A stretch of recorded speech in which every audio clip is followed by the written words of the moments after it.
alguns slides. E aí, vocês terão a oportunidade de atirar a primeira pedra. Então, o que nós já temos por certo, e vamos partir desse princípio, é que todo aquele que se prepara para então um ministro da palavra. A gente chama isso de ministério, mas se esquece de que é um ministério da palavra. Então, melhorou agora, né? Vai enxergar. Como pastores, nós temos que disseminar a palavra de Deus em toda oportunidade, pela pública declaração e proclamação, que nós chamamos de pregação, em pequenos grupos, explanando e exortando, que nós chamamos de ensino, e na administração e instrução privada, que é o que nós chamamos de aconselhamento. Então, repare, eu não vou bem falar de pregação ou de aconselhamento. A minha ideia é mostrar o ministério da palavra, é falar dos dois ao mesmo tempo. O ministério da palavra, que é pregação e aconselhamento. Como pastor, como ministro da palavra, você deve ministrar a palavra, publicamente ou privadamente. O que você estiver fazendo será ministério da palavra. Isso significa, e aí vem uma interessante implicação teórica, há uma implicação prática que vai ficar no final. Isso significa que o pastor mestre não é primeiramente um pregador ou um conselheiro. Ele é um ministro da palavra e, portanto, ele deve ser ambos, pregador e conselheiro. Más notícias: você não pode escolher ser um ou outro. Eu tenho dom de ensino, eu sou mais pregador. Eu sou uma pessoa mais do povo, eu sou mais conselheiro. Não, o negócio é lecionar. O forte é a administração. Eu sou bom com os adolescentes. Você é pastor da igreja, ministro da palavra, você não tem muita escolha. Você é procurado na condição de ministro da palavra, as pessoas esperam ouvir de você uma ministração fiel, mas uma ministração apropriada da palavra. O que eu estou dizendo é que se você não se interessava pela área do aconselhamento, passe a fazer. Se interesse, porque você é um conselheiro, queira ou não, se você for um ministro da palavra. Ou seja, se há uma implicação decorrente aqui, é que se você não tem feito esse trabalho e deixado para outra fazer, você tem que negligenciar o seu ministério, como eu mesmo vou provar nas palavras de João Calvino. Rapidamente, Bíblia na mão, vamos dar uma olhada em alguns textos das Escrituras que falam a respeito do caráter único do ministério da palavra e da aplicação dupla desse mesmo ministério. Um dos exemplos, são só exemplos, tá? Não é exaustivo, mas um dos exemplos que chamam bastante atenção é o exemplo de Esdras e os levitas, que providenciam um exemplo dessa natureza do ministério. Vocês já conhecem o texto, eu só vou relembrar. Neemias 8, verso 1 a 8. É um texto interessantíssimo, porque é uma das vezes mais claras em que nós observamos o caráter do ministério da palavra, tão óbvio, tão claro, tão brilhante, como no caso aí do texto de Neemias 8. Desse texto aí, nós só conhecemos a alegria do Senhor e a nossa força. O meu preferido é: comamos com carnes gordas e bebamos bebidas doces. Esse é o meu preferido. Mas o que realmente interessa não é nenhum nem outro, né? Todo a perícope de 1 a 8. Vamos lá? Põe na sua Bíblia, o texto diz assim: em chegando o 7º mês, e estando os filhos de Israel das suas cidades, todo o povo se ajuntou como um só homem na praça, diante da porta das águas, e disseram a Esdras, o escriba, que trouxe o livro da lei de Moisés, que o Senhor tinha prescrito a Israel. Esdras, o sacerdote, trouxe a lei perante a congregação, como de mulheres e de todos os que eram capazes de entender o que ouviam. Era o primeiro dia do 7º mês. E leu no livro, diante da praça, o que está à fronteira da porta das águas, desde a alva até o meio-dia, perante homens e mulheres e os que podiam entender. E todo o povo tinha os ouvidos atentos à lei, ao livro da lei. Esdras, o escriba, estava num púlpito de madeira. Essa é uma tradição seguida até hoje. Que fizeram para aquele fim. Estavam em pé junto a ele, à sua direita, Matitias, Sema, Anaías, Urias, Ilquias e Maacéias, e à sua esquerda, Pedaías, Misael, Malquias, Rassum, Rasbadana, Zacarias e Mesulam. Esdras abriu o livro à vista de todo o povo, porque estava em cima dele. Abrindo ele, todo o povo se pôs em pé. Outra regra que parece também ser obedecida até os dias de hoje. Esdras bendisse ao Senhor, o grande Deus, e todo o povo respondeu amém, amém. Levantando as mãos, inclinaram-se e adoraram o Senhor com o rosto em terra. E Jesua, Banani, Serebias, Jamim, Acube, Sebatai, Rodias, Maacéias, Quelita, Azarias, Josabade, Hanã, Pelaías e os levitas ensinavam o povo na lei, e o povo estava no seu lugar. Leram no livro da lei de Deus claramente, dando explicações de maneira que entendessem o que se lia. Então aqui você tem um batalhão. Nós precisamos fazer esse povo entender a lei do Senhor. Então, num primeiro momento, nós temos Neemias com a palavra pregando publicamente num púlpito de madeira, fazendo aquilo que vocês já sabem, conhecem. Ele pega a Bíblia, lê, ora, pede a Deus por iluminação e expõe com clareza. Mas depois que ele expôs o texto, pregou no texto, os levitas, e mais esse monte de nome doido que você leu aí, saíram, o povo ficou no mesmo lugar, se assentou, e eles saíram e foram ou em grupos menores, lecionando para ver se eles haviam entendido perfeitamente o que Esdras tinha acabado de pregar. Você nem consegue imaginar uma igreja assim, né? É tão difícil às vezes os presbíteros entenderem, os diáconos entenderem o que a gente prega. Você já imaginou? Você pregou o sermão e depois os presbíteros saem e vão perguntar: você entendeu? Não, então deixa eu explicar. Você entendeu o que o pastor falou? Não, então deixa eu explicar. Você entendeu? Não, geralmente isso fica a cargo só do pastor e o coitado não consegue visitar a congregação inteira em uma semana. Por causa dos nossos afazeres, por causa dos afazeres deles, mas existiu um homem que conseguiu fazer isso exatamente nesses modos, como eu disse.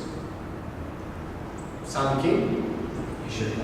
Richard Baxter, pastor de Kidderminster. Ele pregava no domingo, segunda-feira ele estava na casa do membro, repetindo o sermão, perguntando se ele havia entendido. Esse foi o homem. Por isso ele é um grande estereótipo puritano de ministério da palavra. Porque Deus fala: Richard Baxter foi um pregador ou foi um conselheiro? Ele foi um ministro da palavra. Esse que é tão difícil. Ele não era principalmente um conselheiro, mas ele também não era só um pregador. Mas Richard entendia que ele era um ministro da palavra. Então ele pregava a palavra publicamente e pregava a palavra privadamente. Ele ia de casa em casa. Então ele tinha um presbítero que marcava com 1 ou 2 semanas de antecedência as visitas, e naquela semana ele visitava a congregação nos horários que eles podiam, e ele ia fundamentando aquilo. Então observe, esse é o mesmo sistema de Neemias 8. Vá pensando em alguma coisa com o seu ministério.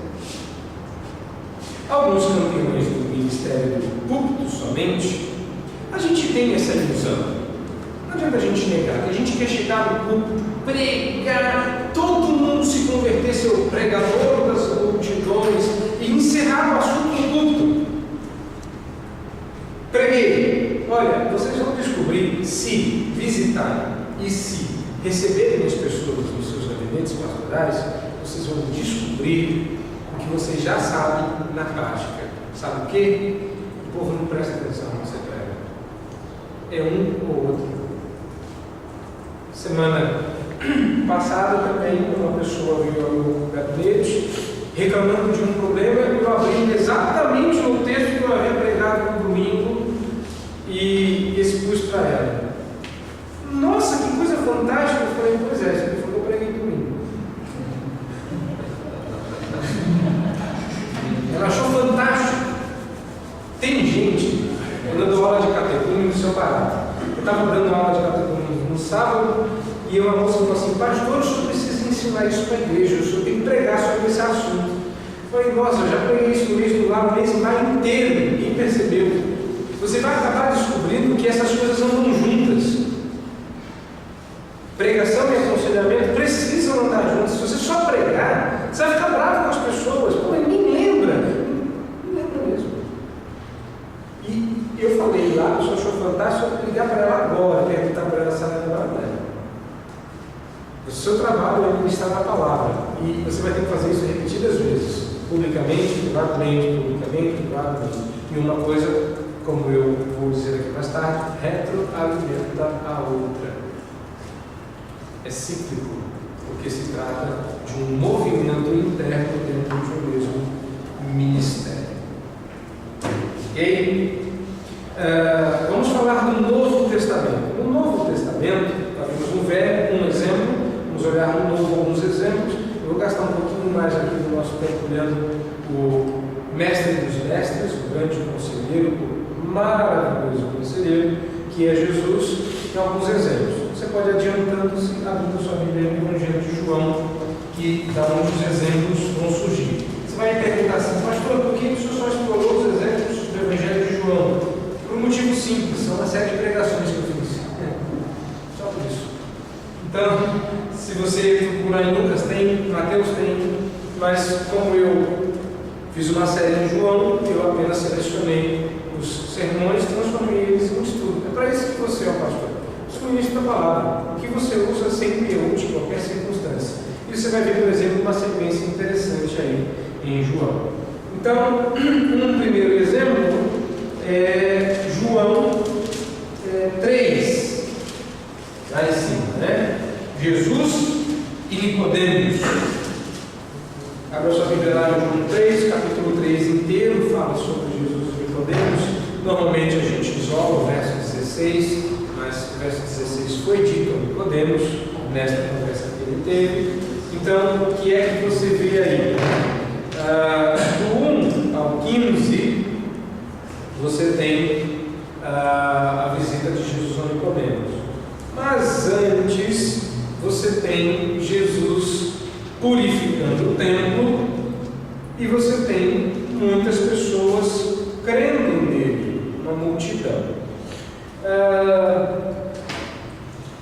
Havia entre os fariseus um homem chamado Nicodemos, um dos principais dos judeus. Este de noite foi ter com Jesus e lhe disse: Rabi, sabemos que és mestre vindo da parte de Deus, porque ninguém pode fazer estes sinais que tu fazes se Deus não estiver com ele. Vai reparando no texto. Como é que Nicodemos sabia que Jesus era mestre? A que sinais Nicodemos estava se referindo? Muito provavelmente ao que ele havia visto Jesus fazer no templo e ao conhecido ministério público de Jesus. Mas, ao invés de levantar a mão no público e dizer eu aceito, ele foi na calada da noite, em particular, ter com Jesus. Jesus atendeu, como um pastor atende uma ovelha em seu gabinete, a Nicodemos. Agora, ele diz assim: eu já descobri que o senhor é mestre. Agora que você disse, eu queria falar. É isso que deve acontecer no ministério da palavra. Note como as verdades proclamadas por Jesus publicamente produziram um incômodo no coração de Nicodemos que o levou a procurar em particular conselho e clareza.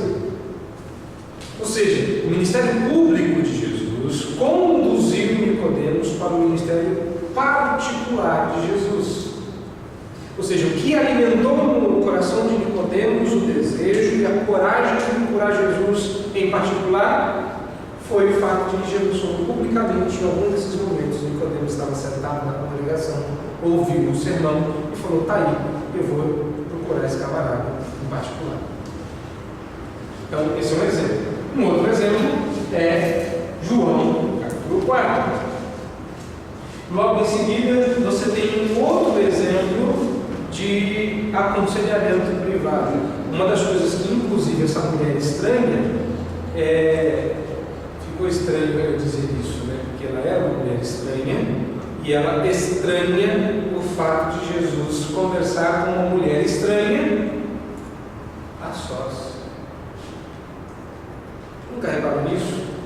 Não tem multidão, ele não está pregando, mas Jesus fala da palavra de Deus. E imaginem essa cena, sentado do lado de um poço, como quem não quer nada, diz: te dá um pouquinho de água para mim. Não te água, você não tem nem caneca. Se você soubesse da minha água. O cara está sentado ali como quem não quer nada. Você não vê um Jesus falando assim: mulher, põe o balde aí, senta aí, deixa eu pregar para você. Não tem uma cena dessa. Você tem uma conversa informal de um Jesus dizendo: você não pode tirar água para mim? Pô, desculpa, não tinha te visto aí. Mas você vai tirar água com quê? Que água viva é essa? O que está acontecendo aqui em João 4? A mulher samaritana e Jesus.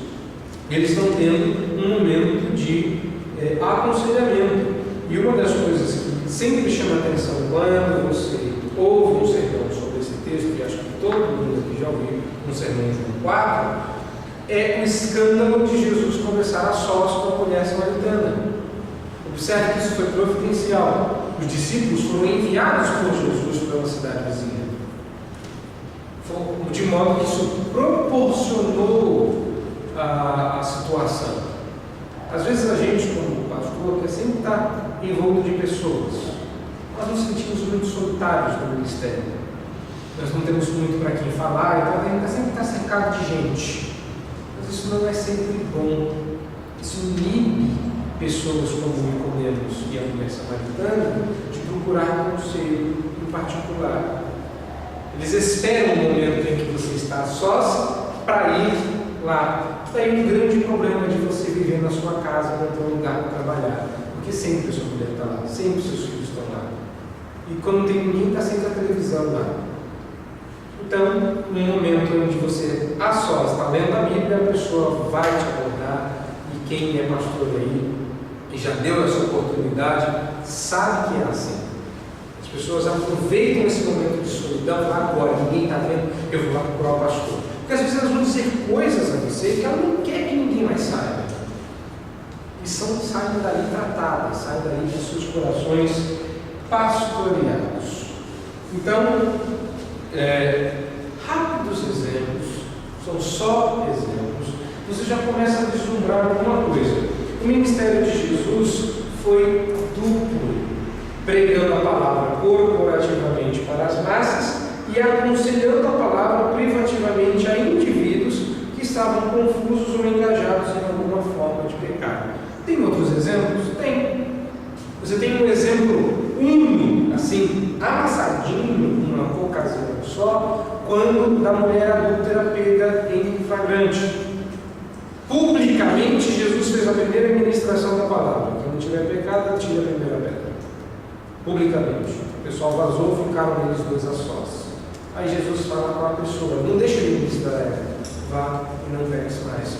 Observe que foi uma ministração em dois momentos. Ele ministrou aos que estavam ali para apedrejar, todo mundo é pecador. E ministrou a ela: você é pecadora, mas vai deixar de ser um processo progressivo de santificação. Então percebe que há sempre esse caráter duplo. E o ministério de Jesus não era diferente, porque ele era a palavra encarnada. Você quer ser pastor? Não queira ser pastor como esse que você admira. Queira ser pastor como Jesus. Ele não precisava ser ou um ou outro. A gente pode até escolher e ser melhor uma coisa ou outra, mas Jesus é a palavra. Como ministério da sua vida é o ministério da palavra, você observa esse caráter duplo também. Seu ministério público da palavra criava a necessidade do ministério privado da palavra. Vamos dar uma olhada neste último exemplo que eu linkei aqui, lá em Marcos, capítulo 4, verso 33 a 34. Marcos 4, o texto da palavra diz, nesses dois pequenos versículos, um dia que se você quiser pregar nesse texto, agora você já sabe o que dizer. E com muitas parábolas semelhantes, lhes expunha a palavra, conforme o permitia a capacidade dos ouvidos. E sem parábola não lhes falava, tudo, porém, explicava em particular aos seus próprios discípulos.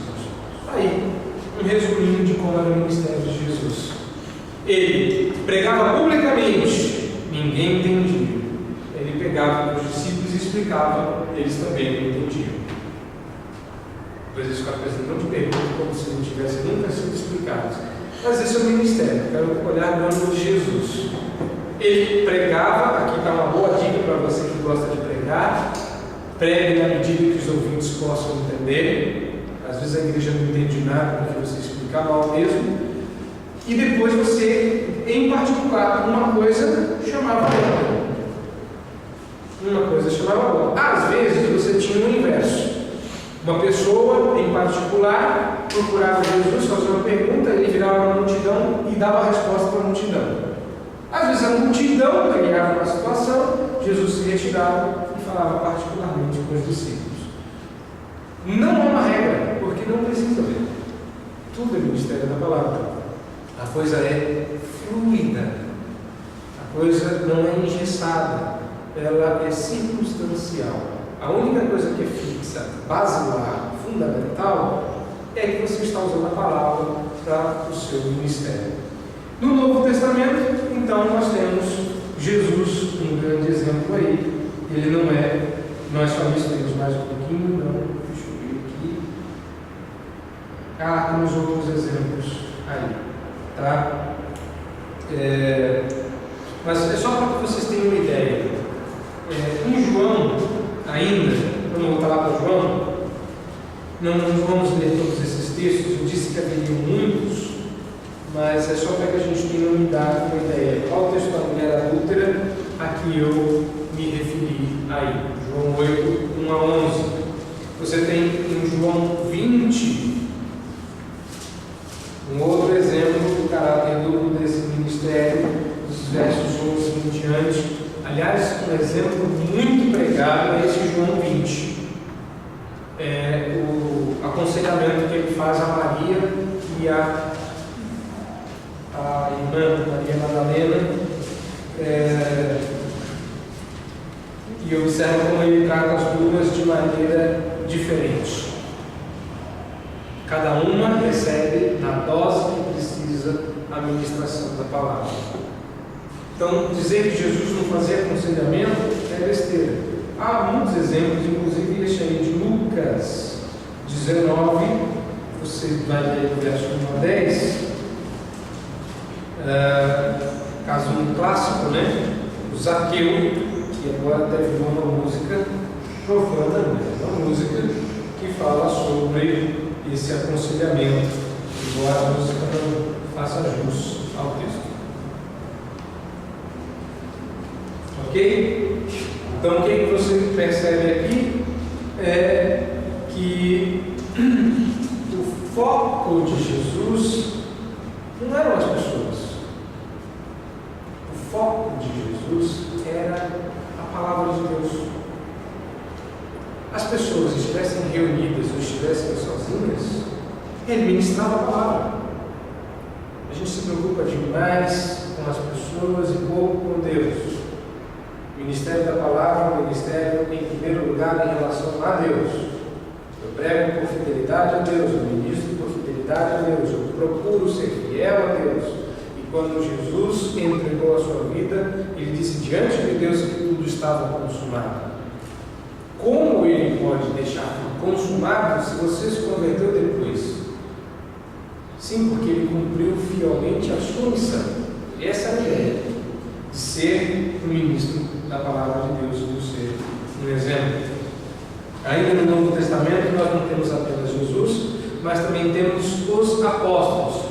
Eu poderia, mas isso ia passar muito de meio-dia, pegar todos os exemplos. Essa semana eu tive que fazer isso, pegar na igreja e elencar para provar para eles que o assunto que eu falava estava em todos os livros do Novo Testamento. Eu peguei um exemplo em cada um dos livros e abri uma passagem mostrando que todos os autores do Novo Testamento tratavam do assunto. Só que eu tinha muito tempo para falar e o assunto era só aqui. Eu tenho mais coisas para dizer, eu vou dar apenas um resumo, uma amostragem, e isso vai ser um único livro onde essas coisas são possíveis, em Atos. O resumo do que como foi a igreja e como os apóstolos fizeram está em Atos. Para começar, o maior de todos, né? Atos 6, capítulo 6, verso 4, que é quando da ordenação dos diáconos, o que é que os apóstolos dizem a que vão se dedicar. E olha o que você encontra na Bíblia com todas as letras. Quanto a nós, nos consagraremos à oração e ao ministério da palavra.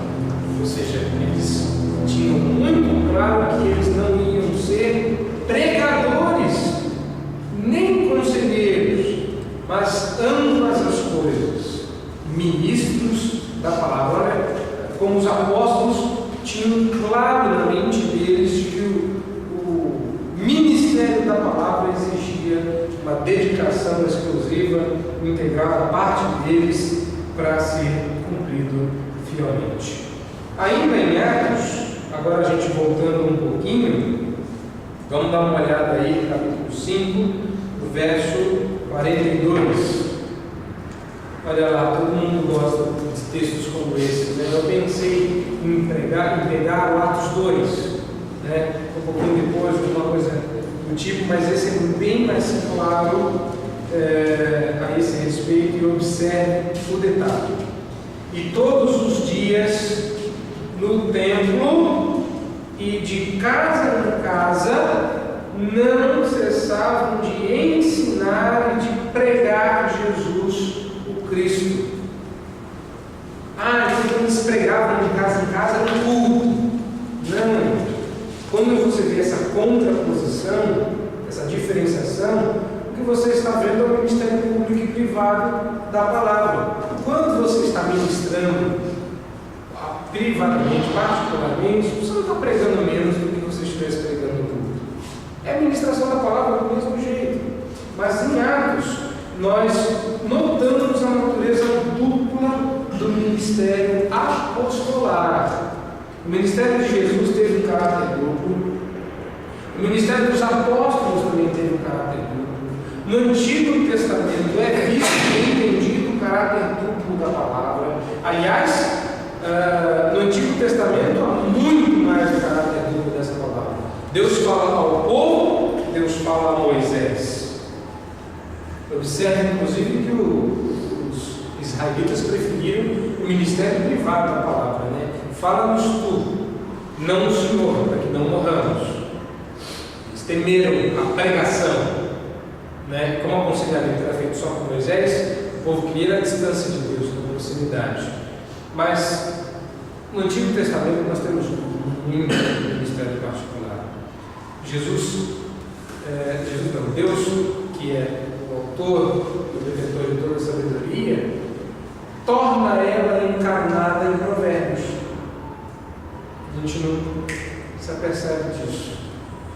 Grita a sabedoria nas ruas, a sabedoria fala, a sabedoria anda, a sabedoria conversa, a sabedoria que é pública, a sabedoria que é pregada, inclusive no texto anterior, né, diz o pregador em Eclesiastes, em Provérbios quem fala é a sabedoria. Você vai observar, claro, de uma maneira muito mais larga, no Antigo Testamento, que há esse caráter duplo, tanto quanto há no ministério dos apóstolos. Olha só quem apareceu não tinha como não falar dele, né? Eu poderia falar de todos os puritanos, gostaria de falar bastante de Richard Baxter, mas o tempo não ia permitir. Então, na dúvida, a gente escolhe sempre João Calvino, né? E a gente nunca erra, porque olha só, João Calvino, já ouviram falar de João Calvino, conselheiro bíblico? E aí estava a dúvida, eu fui pesquisar, esse João Calvino, vocês já repararam quanto que esse homem escreveu? Dá a impressão de que ele só sabia fazer uma coisa na vida: escrever. Dificilmente você encontra um homem que tenha escrito tanto quanto João Calvino. E olha que João Calvino não tinha computador. Dificilmente. Vocês reclamam de ler as institutas? Imagine a escrevê-las. João Calvino foi mais o quê? Ele foi um teólogo, como todo mundo sabe. Mas ele foi mais o quê? Um pregador ou um conselheiro? Óbvio, né? Nós ouvimos falar muito do ministério de culto de João Calvino. Reza a lenda de que quando ele saiu de Genebra e pregou o seu último sermão, quando ele voltou 2 ou 3 anos depois, não lembro bem quantos anos foram, ele abriu no versículo seguinte e continuou pregando. Fantástico isso. Mas já ouviram falar de João Calvino, o conselheiro bíblico? Teria João Calvino aconselhado? Teria João Calvino exercido o ministério público da palavra? Pois eu gostaria de lhes apresentar este João Calvino, conselheiro bíblico. João Calvino também advogava o caráter duplo do ministério da palavra. Ele reputava a falta de atenção particular para lidar com as dificuldades individuais como negligência, e a falha do pregador que evitava esta importante tarefa como inexcusável. Ele usa a palavra negligência e ele usa a palavra indesculpável, ou inexcusável, quando ele trata da falta que o pregador tinha em procurar de maneira particular a sua ovelha. João Calvino usa termos fortes para identificar isso. Se você ficar curioso, eu tenho aqui 2 citações importantes. A primeira de um escritor contemporâneo. Eu trouxe até o livro aqui, uma tradução que eu fiz do inglês para o português. Calvino, por sua vez, não poupou a si mesmo, trabalhando além do que a sua saúde permitia. Ele pregava comumente todos os dias, a cada 2 semanas, ou seja, falando da pregação pública aqui, e ele nunca falhou em visitar o doente. Uma coisa que a gente não imagina João Calvino fazendo. Não é? Vamos falar sério. Nós não imaginamos aquele homem com aquele olhar soturno, aquele manto preto, aquela barba comprida, com um púlpito tão feroz, com um linguajar, às vezes, tão ferino nas suas institutas, nos seus comentários. De repente, esse homem está lá, você está doente, o grande João Calvino, que era o reformador de Genebra, importante, escreve tudo quanto é lado, e está doente lá na sua cama, com uma gripe, não suína naquela época, podia ser outra, e João Calvino não aparece. Que isso? João Calvino é minha casa? O pastor visitando ovelha. João Calvino, eu não coloquei aqui, mas o texto do André Bielê, pensamento socioeconômico de Calvino, quando ele fala da diaconia, ele dava uma ordem, interessante a citação que o André Bielê faz lá, onde ele cita João Calvino ipsis literis, ele faz muito isso no livro, e João Calvino dá ordens ao ponto de ficar bravo quando a junta diaconal da sua igreja sabia que alguém da igreja estava doente e ele não era avisado. Estava bravo com isso. Vocês têm que avisar o pastor para que ele visite na mesma semana, impreterivelmente, o doente. Essa é a preocupação pastoral que João Calvino tinha. Nunca falhou a visitação do doente. Olha só, em admoestações particulares e no resto dos inumeráveis problemas que se levantaram no exercício ordinário do seu ministério. Então, João Calvino, depois de tudo o que você sabe a respeito da vida dele, do quanto que ele escreveu, fugiu, teve que pregar, encarar, falar na cidade, ele ainda era um homem preocupado em se assentar e ouvir a sua ovelha, ministrar a palavra de Deus, particularmente atendendo uma por uma das ovelhas que procuravam o pastor João. Observe que João Calvino era só um ministro da palavra. Ele era um grande teólogo, um grande pregador, um grande aqui. Ele foi um grande ministro da palavra. Como ministro da palavra ele escreveu, como ministro da palavra ele pregou, como ministro da palavra ele aconselhou. A gente precisa tirar um pouco essa visão erudita, fria de João Calvino. João Calvino era um homem eruditíssimo, mas pastor, que também é advogado. Agora, para a coisa ficar interessante, eu busquei uma citação dele. E olha o que João Calvino diz: assim aos pastores, a quem a Escritura algumas vezes chama de anciãos e ministros, seu ofício é proclamar a palavra de Deus, instruir, admoestar, exortar, censurar. Você fala, mas eu faço tudo isso na pregação. Não. Tanto em público como privadamente. João Calvino falando. Olha como João Calvino também entendia o ministério da palavra com seu caráter duplo. E aí ele fala que administrar os sacramentos e ordenações, ordenando correções fraternas junto com os anciões e seus colegas. Isso é João Calvino falando do caráter duplo do ministério. Então, falando sobre o caráter duplo, vimos que Jesus praticou assim, vimos que os apóstolos praticaram assim, vimos que isso continuou até a reforma isso foi resgatado. João Calvino também pensava assim, os puritanos também pensavam assim, mas não dá para falar de tudo. Então, caminhando agora para o fim, pregação e aconselhamento, por perfazerem aspectos do mesmo ministério da palavra, são retroalimentadoras a esta relação, chamamos de interdependência. Esse é um termo que eu estou cunhando na minha dissertação. A minha dissertação visa provar que pregação e aconselhamento são interdependentes, ou seja, que uma depende da outra. É como João Calvino fala do conhecimento de Deus e do homem no começo das Institutas, visto que por muitos elos se entrelaçam de tal modo que não conseguimos distinguir qual deles se origina e qual deles se deriva. Eu penso que pregação e aconselhamento recebem a mesma alcunha. São interdependentes. Eu não consigo dizer qual que deve ter a primazia ou qual deles vem primeiro, porque eles dependem um do outro entre si. É um mesmo ministério. Tá? Eu chamo isso de interdependência.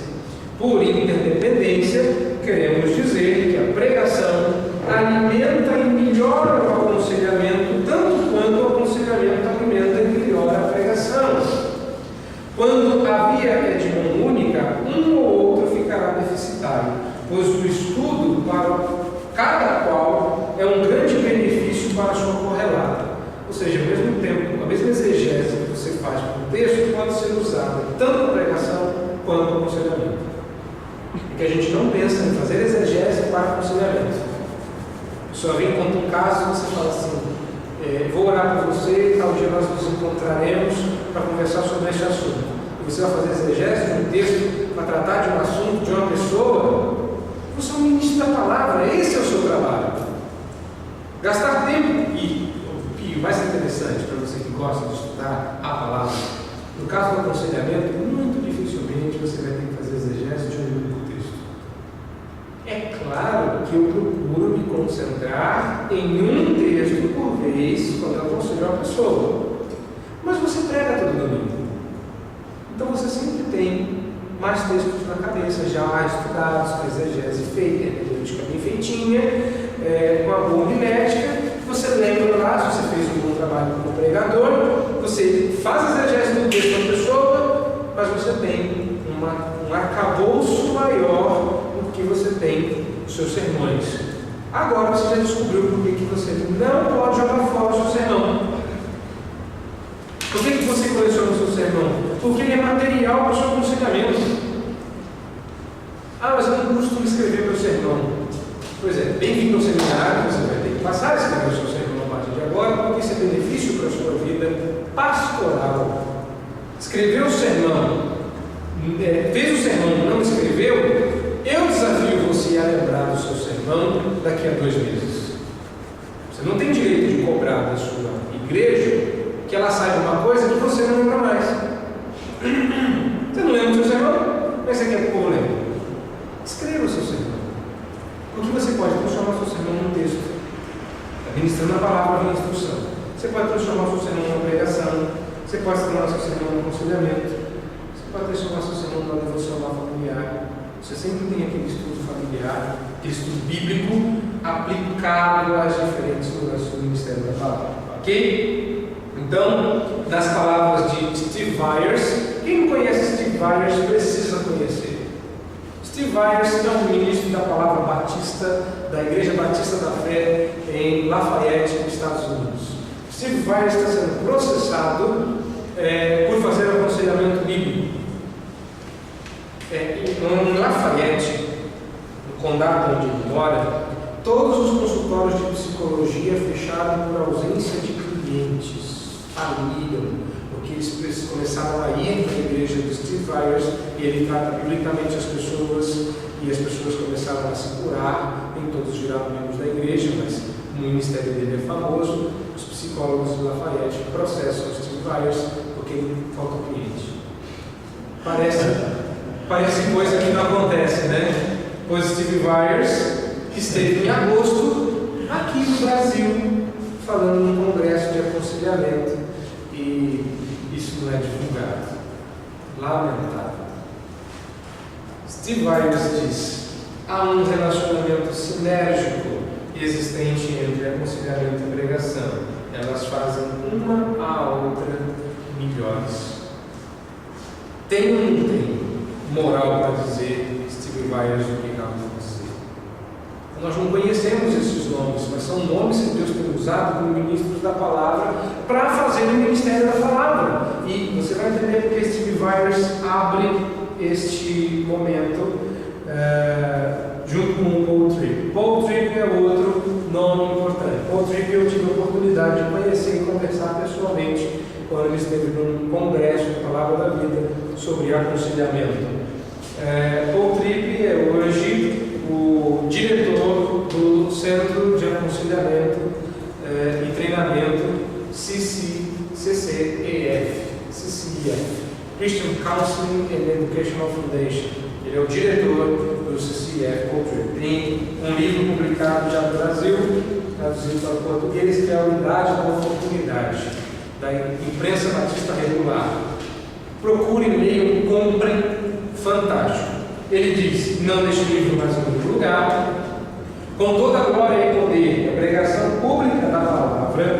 Eu estou citando ele, né? Eu estou convencido que muito frequentemente alguma coisa esquecida, uma parte significativa do plano de Deus para a proclamação da palavra, falta com a proeminência que deveria ter no momento da exposição pública. Este notável momento semanal da declaração da verdade deve estar conformado por um reconhecimento do chamado da igreja para ambos, ministério público e privado da palavra. Ou seja, boa pregação deveria criar uma comunidade de conselheiros. Simples, você está pregando para as pessoas aconselharem-se mutuamente cumprirem o mandamento do apóstolo Paulo. Quando você prega a palavra e a pessoa que ouviu não consegue levar essa palavra para outra pessoa que não veio e falar dessa palavra para aquela, você falhou como pregador, porque você só se expôs, mas não expôs a palavra, porque a palavra se revelou educando-nos. Isso é Pedro quem diz. Então ela é didática, ou seja, ela precisa ser aconselhada também. Paulo diz isso. O que eu quero dizer então, por isso que eu introduzi o Weier's e o Tripp nessa questão, porque eu creio que fundamentalmente, não ficou boa a minha tentativa, vocês lutam aí para ver, que isso no fundo é um problema de postura. Ou seja, você tem que tomar uma postura pastoral, e você vai ver que você tem visto, testemunhado que essas coisas não têm acontecido. O ministro da palavra de Deus é chamado para aconselhar a palavra, tanto quanto pregar a palavra. É uma questão de coerência. Fazer uma coisa bem deve encorajar a desafiar-se a fazer a outra coisa tão bem quanto. Por que coerência?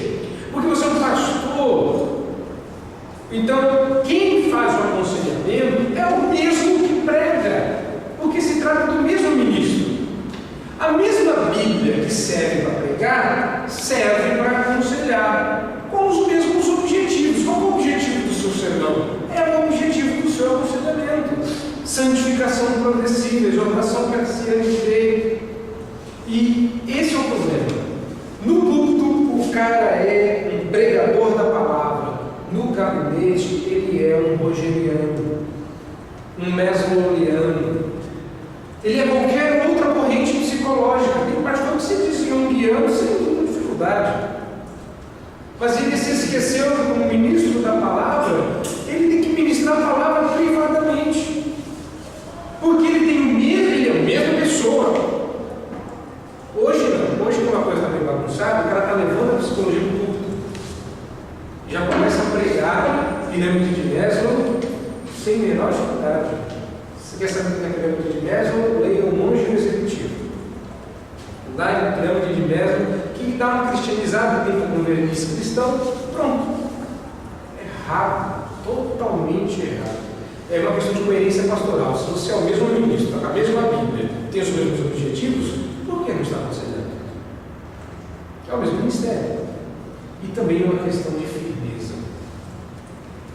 Você não vai encarar pessoas felizes e absolutamente crentes de que o seu trabalho vale a pena.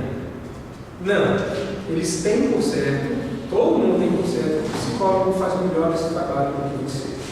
Então, é uma questão de firmeza. A influência da psicologia neutralizou a teologia de ação pastoral de escritório. Uma vez fora do púlpito, o pastor tornava-se, na verdade, um rogeriano. Não mais proclamava os reclames de Cristo, nem conclamava o arrependimento. Quem disse isso?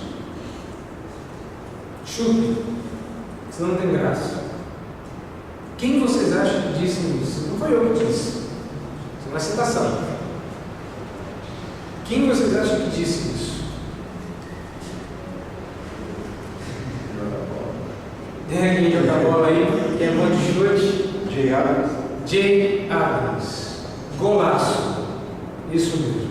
Jay Adams. Você não encontra nada, você não encontra essa frase em nenhum dos livros que você tem em português, porque você não tem uma frase dessa traduzida. Para que você quer uma frase dessa traduzida? Para você ficar constrangido e acabar dizendo, puxa, não é que diabo estava certo? A gente não quer concordar com o cara. Ele é conhecido por ser um fanático, né, que só usa a Bíblia. Não. Ele fez mais pelo aconselhamento do que todos os pastores juntos nos últimos 50 anos. E esse homem. Portanto, eu encerro, dando a vocês aí uma margem para perguntas, com algumas implicações práticas. Esse é o último slide, então fiquem tranquilos. Ok, você aprendeu hoje, recapitulando, que pregação e aconselhamento perfazem um único e mesmo ministério da palavra, de modo que o pastor deve, não é uma opção, deve aconselhar, tanto quanto pregar com fidelidade à palavra. Isso significa que todo problema não orgânico pode ser resolvido com Bíblia. Ansiedade, depressão, síndrome do pânico, medo, loucura, bater na mulher, beber, tudo isso com Bíblia. Eu faço isso. Eu atendo pessoas. Síndrome do pânico, pergunte para qualquer psicólogo, não tem cura. Eu tenho um caso nas minhas fichas de aconselhamento, onde eu tratei uma pessoa com síndrome do pânico e ela está hoje curada. Deus faz isso. Psicologia não. Eu não sou nada. Eu não curei nada, né? Mas fui instrumento de Deus para a cura de um síndrome de pânico. Pode um negócio desse? Uma pessoa chegou no meu gabinete uma vez dizendo que estava com insônia, e essa pessoa, depois de tratar por insônia já na Bíblia, né? Tratei ela no Salmo 4, ela em paz dormiu e logo pegou no sono. Mas é verdade. Foi em Salmo 119, eu usei outro método, eu podia ter usado esse. Começa a ler o Salmo 119, mas você não dorme. Aí ela indicou uma pessoa, perguntou se essa pessoa que era de fora da igreja não poderia me procurar. Eu disse, claro. Veio essa pessoa, um homem, ela tinha me falado do amigo que tinha fugido com um namorado. O cara era homossexual, brigou com esse namorado, veio todo tristinho fazer tratamento. Nós começamos a trabalhar e falei para ele, isso aqui e a psicologia são a mesma coisa, a diferença é o livro que eles usam. Eles usam o livro da revelação natural, decaído da queda, eu uso o livro da revelação especial, redenção revelada na palavra. Essa é a diferença. O tratamento é o mesmo, só que eu te prometo cura em Cristo, e eles não têm nada para te oferecer. Top. Resultado final, 7 meses de tratamento, voltou para casa, voltou para os filhos, voltou para a esposa, fez pública profissão de fé, batizou as crianças, está até hoje na igreja, hoje é professor de escola dominical. Quantos casos assim vocês conhecem da pessoa que lá não só largou o homossexualismo, mas se tornou professor de Bíblia? Psicologia não faz isso. Aconselhamento bíblico restaura vidas. Por isso que eu posso dizer a vocês, façam. Mas eu não preciso fazer uma faculdade de psicologia para isso? Não! Você tem a Bíblia na mão. Use-a. Ela é poder de Deus para a salvação daquele que crê. Se você não crê nisso, não se torna um ministro dessa palavra. De modo que as implicações práticas são: o trabalho do pastor em relação às suas ovelhas não acaba no púlpito. Fiz todo o meu trabalho, entreguei meu sermão, agora vou descansar. Não! Você pregou, começaram os seus problemas, começaram as suas dificuldades. A sua pregação deve provocar a busca particular. Aconteceu com Jesus, e se você for fiel, acontecerá contigo. Eu estou pregando esse ano os sermões que eu já preguei em outra igreja. Claro, não é segredo para ninguém, nem para a igreja que está me ouvindo. E preguei uma série sobre a suficiência das Escrituras logo no começo do ano. 3 meses depois, chegou uma moça, se dizendo homossexual, no meu gabinete, filha de membro da igreja. Todo mundo já sabia, mas todo mundo fingia que nada acontecia. Aí ela veio, toda estranha, aí falou dos seus problemas, e eu fiz uma pergunta de verificação. Eu perguntei, por que você veio me procurar? Por que você está aqui? E sabe o que ela disse? No começo do ano, o senhor abriu a Bíblia e disse que a Bíblia era suficiente para tratar todos os problemas. Eu queria saber se era suficiente para tratar o meu. Não deixou o homossexualismo. Está tratando ainda. Se a sua pregação for bem feita, ela vai conduzir ao aconselhamento. E eu não falei para a pessoa me procurar. Ela que foi me procurar dizendo: o senhor disse que a Bíblia é suficiente. Está aqui o meu problema. E a Bíblia tem jeito para isso? Aí eu digo para ela o quê? Não tem. É procurar um psicólogo. E o que você acaba de falar no púlpito? Percebe? Então, os seus problemas não acabam no púlpito, eles apenas começam. Segunda implicação prática: aconselhamento não é um apêndice do trabalho pastoral, como a pregação é parte integrante do ministério pastoral da palavra. Você será um pastor menos pastor se você só fizer uma parte do ministério. Tá? Outra implicação bem prática é que um aconselhamento genuinamente bíblico torna sua pregação mais prática e implementativa. Você vai descobrir que é difícil aplicar. Quando você finalmente conseguir aplicar, apenas começou o desespero, porque você precisa implementar. Não basta dizer onde usar o conhecimento bíblico. Você precisa dizer como. Não é só e daí. O e daí é o que isso tem a ver com a minha vida. É a aplicação. Eu digo, a Bíblia tem a ver com a sua vida assim. Ok, o que eu tenho que fazer? Como é que eu vivo isso? Se você faz aconselhamento, você vai pegando mais um jeito de aplicar e implementar a vida da pessoa. Porque você sabe quais são os problemas, você sabe como é que essas coisas funcionam.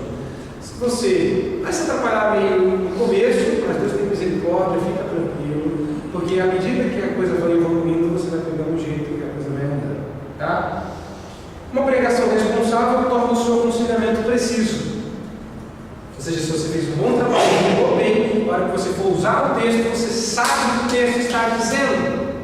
Várias vezes eu já usei o meu sermão sobre tudo posso naquele que me fortalece, para mostrar para as pessoas que quando Paulo diz isso em Filipenses, ele não está falando que pode todas as coisas naquele que me fortalece, mas ele está dizendo que ele pode sofrer tudo o que sofreu, porque Cristo lhe dá forças para superar. Então, quando eu aconselho uma pessoa com esse texto, meu aconselhamento é preciso, porque eu estudei bem para pregar o sermão. Se vocês também devem fazer uma coisa, percebe a interdependência? E, por último, te dá a oportunidade de ser pastor 7 dias por semana. Que maravilha! Você não é só pastor de domingo. Sendo ministro da palavra, você é pastor todos os dias, porque você prega e aconselha. Não é somente alguma coisa que se faz pelos domingos. Você pode ministrar a palavra às pessoas em todo tipo de ministério durante a semana. Você ministra a palavra de quarta, você ministra a palavra quando a pessoa te procura, você ministra a palavra na visita, você ministra a palavra na recomendação, você ministra a palavra, porque é para isso que você recebe da igreja, para ser o ministro da palavra. E sendo assim, nós encerramos por hoje a minha parte. E agora vocês têm a oportunidade de atirar a primeira pedra. Em 20 minutos a gente chega a meio-dia. Isso vai depender de quanto vocês estão com forças, né? Com fome e forças para perguntar. Se houverem perguntas, Posso fazer? Estou brincando, mas a tampa tinha caído. Eu pertenço a uma realidade que 90% dos pastores eles não exercem o ministério integral. São pastores que são pedreiros, são pastores que trabalham no correio, né? São entregadores de carta, andam no sol 8 horas, na noite tem que pregar. Né? E eu percebo que isso tem virado uma comunidade, uma igreja, doente tanto os ministros estão estressados, não manejam bem a palavra, em contrapartida isso reflete também na comunhão, no dia da igreja. Então, tudo isso que a gente viu, num contexto como o meu, é difícil de ser, só por Deus mesmo, para que os homens tenham essa compreensão da seriedade que envolve o ministério e tudo mais. Então,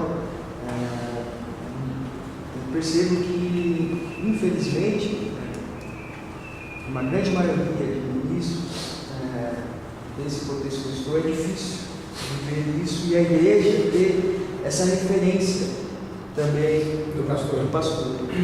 Bom, a primeira vez quando esse assunto foi exposto não foi por mim, foi por Jesus. E a reclamação dos discípulos foi essa mesmo. E Jesus, e a pergunta que eles fizeram na verdade Paulo quem fez a pergunta, quem é suficiente para estas coisas? E a resposta é ninguém. Nós não somos suficientes para o que eu acabei de expor. Mesmo que você seja tempo integral, você não é suficiente para isso. A dependência da ação de Deus deve ser sempre completa, deve ser total. Agora observe, se uma pessoa é ministra da palavra e pedreiro, ela também pode ministrar a palavra enquanto levanta o muro. A dificuldade, quando uma pessoa trabalha singularmente e ministra a palavra, é encontrar tempo, tá? Para se aprofundar no conhecimento da palavra. Eu entendo essa dificuldade. Por isso que o ideal é que a pessoa viva, como Paulo diz, do Evangelho. Agora, quando isso não é possível, lamentavelmente ficará aqui. Mas Deus nos deu criatividade. E uma pessoa como essa tem que ter muita criatividade para ministrar. Por exemplo, se eu sou um carteiro e pastor e tem uma pessoa precisando conversar comigo, é simples.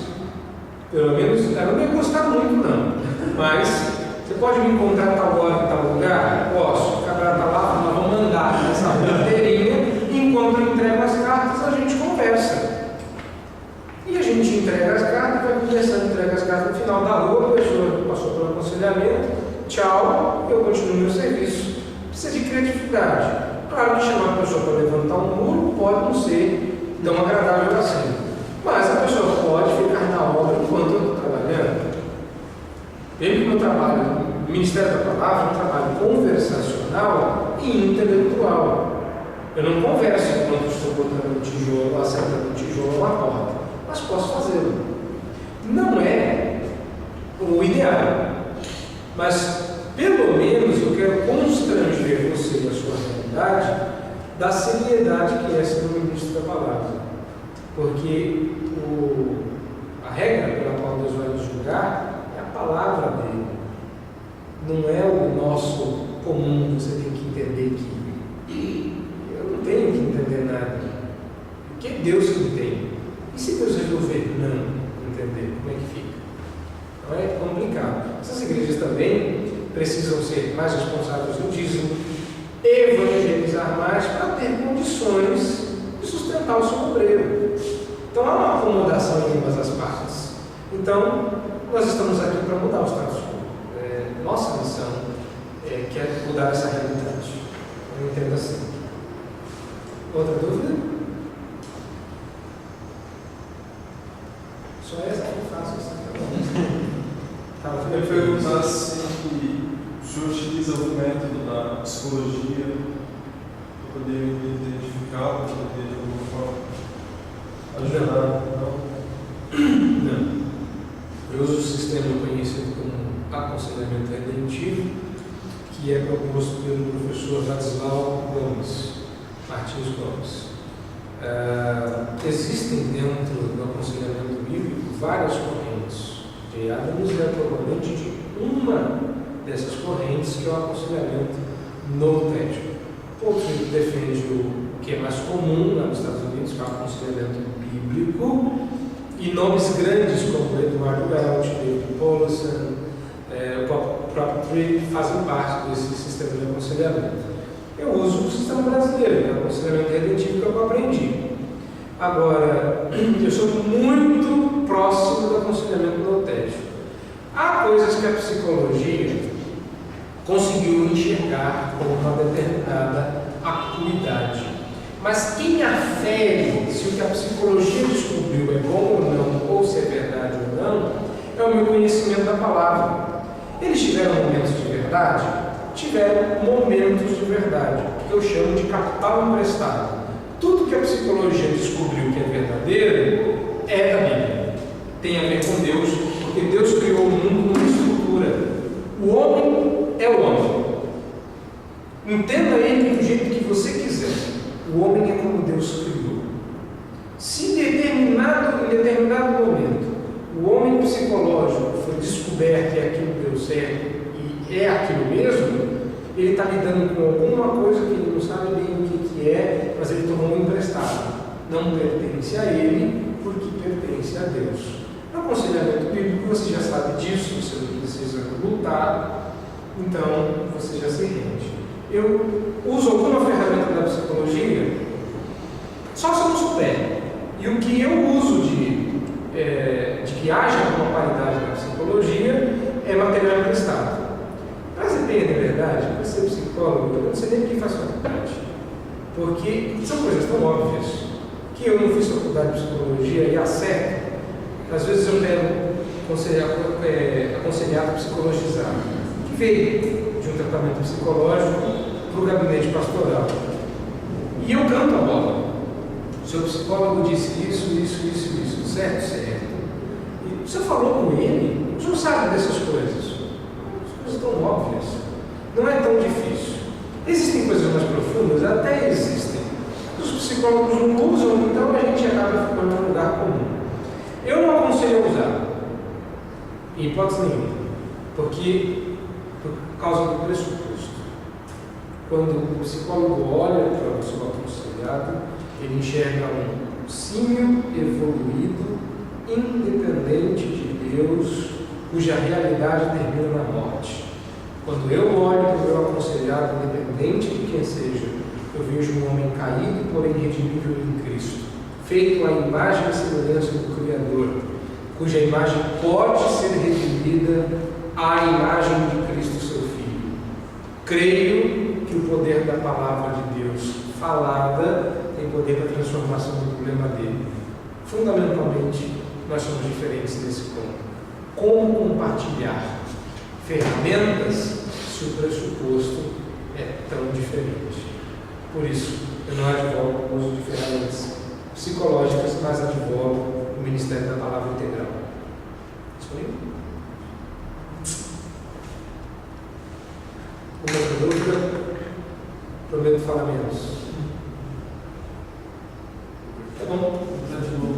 Então, é que os conceitos a psicologia acaba, de alguma forma, aparentemente, que é mostrado, tanto quando é utilizada a palavra trauma, como o senhor falou, a história da questão de medicina, e acaba sendo levado pela diferença da cultura que nós tivemos, quando observado, isso tudo acaba sendo levado de alguma forma dentro da igreja. Sim. E até mesmo quando vai aconselhar, quando vai ser dirigido, nós, nós presentes dentro de uma cultura, acabamos também sendo influenciados por essa cultura. Quais os meios que o senhor utilizaria no sentido de identificar o problema pela palavra, mas os próprios escritores, quando escreveram, inspirados pelo próprio Espírito Santo, eles sofreram a influência da época. Qual a estrutura que o senhor utiliza para poder identificar esse conceito que está precisando mudar esse conceito de acordo com a Bíblia?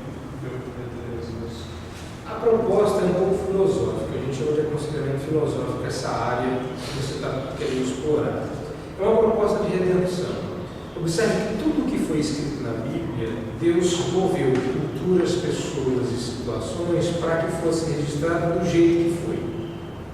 Então, se Deus fez registrar do jeito que foi, é porque Ele queria que aquela cosmovisão e aquele conceito figurassem como a palavra de Deus.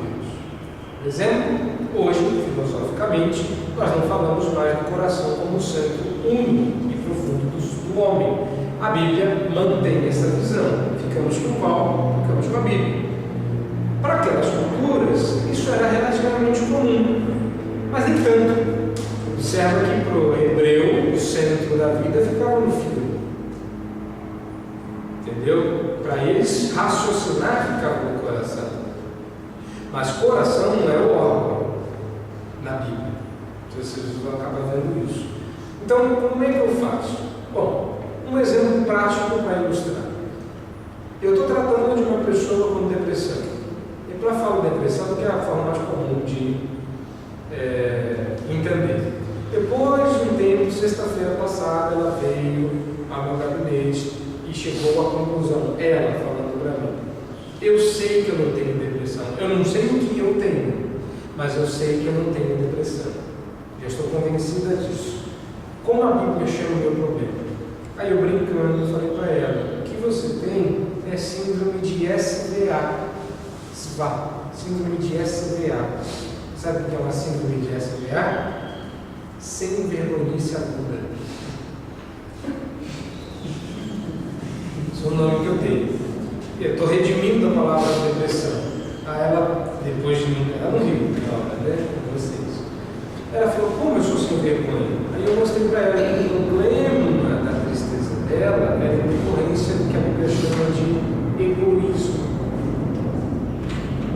Ela era egoísta e ela era idólatra. Então, qual é, em resumo, o sistema que eu uso? Eu chamo de ídolos do coração.